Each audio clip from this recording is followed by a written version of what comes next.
Nintendo recently released a brand new trailer in Japan for Pokemon X and Pokemon Y, and while there aren't exactly a ton of new things to be found in it, that's not going to stop us from starting up the old analysis machine and seeing what secrets it might be hiding. And to do so, we've again enlisted the help of our resident Pokemon master, Derek Bidner. But please keep in mind that we'll be passing over information that we've already covered in our past analysis videos, so be sure to check those out if you haven't already. You can find links to them in the description below. And with that, let's get started. So the first thing that we see in the trailer is the revelation of the Pokemon starter selection screen.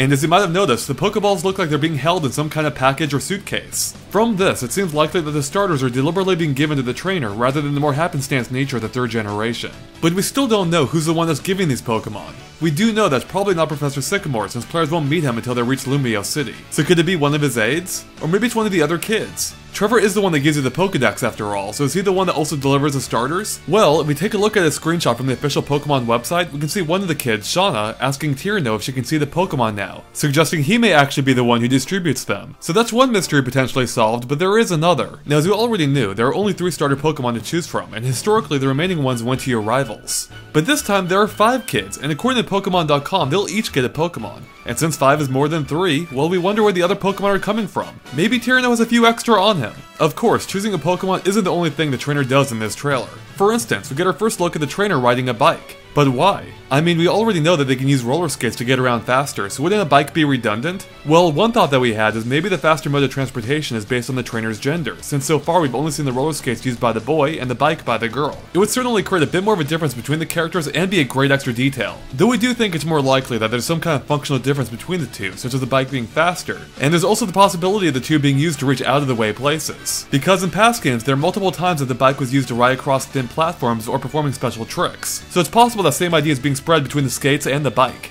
And speaking of the bike, it again shows just how much improved the graphics are in X and Y, as we can see the girl trainer's hair flying in the wind as she speeds through the city. There's also a great amount of detail in the towns themselves. Take for example the fountain with the 2 horsies. It looks great and the camera even shifts to show it off. In fact, this camera shifting effect might be an indicator that this is a great place for a photo. That way you can position your character before taking the perfect shot. Finally, we can see the boy trainer heading up to some kind of train platform. Now this isn't too much of a shock considering the prominent railroad tracks on the east side of the map. But the question is, what are they used for? Is it just some form of quick travel, or is it the only way to reach certain parts of the world? Or could it be that the train will act like the magnet train from Gold and Silver and take you to a region from a previous game? It's not completely out of the realm of possibility considering the revealed estimated size of the game, which at 1.7 gigabytes or approximately 14,000 blocks is huge for not just a Pokemon game but most 3DS games, putting it right up there with the 3DS version of Monster Hunter 3 Ultimate. But enough about where you may or may not go. What about the Pokemon? Well, while most of the trailer showed off Pokemon we already know about, we did get a look at a brand new one.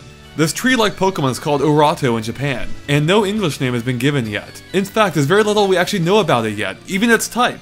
Though if we had to guess, we'd say it looks like a grass/dark type. Now, although that's the only new Pokemon shown here, we do see Fennekin use a new move called Glow Punch. Now, a lot of debate is centered around what possible second typing the starter Pokemon could have. In the past, there have been a lot of fire/fighting starters, so it's entirely possible that Fennekin will follow this trend, since Glow Punch very well could be a fighting type move. But there's just one problem. Fennekin doesn't have any fists in which to punch, which is unusual but not unheard of for a fighting type Pokemon. So maybe this is actually a new sidekick move, which means Fennekin would be punching with his mind. Of course, this is all just a theory until we're finally shown what the starters evolve into. Finally, mixed in with all the other battle scenes, we can see one that looks like it might actually be taking place underwater. The whole thing is tinted blue with very little to see in the background, unlike the forest and beach areas seen in the rest of the trailer. Could this mean that the Dive HM is returning, as well as underwater encounters? It would be the most logical explanation, but you never quite know with Pokemon. And with that, we're done analyzing all the new information for Pokemon X and Y. And like always, let us know if we missed anything by posting in the comments. If you liked our analysis, please make sure to like us on Facebook or follow us on Twitter at GameXplain. There are even super easy to click links in the description below. Thanks for watching, and make sure to keep an eye on GameXplain.com for more on Pokemon X and Pokemon Y and other things gaming too.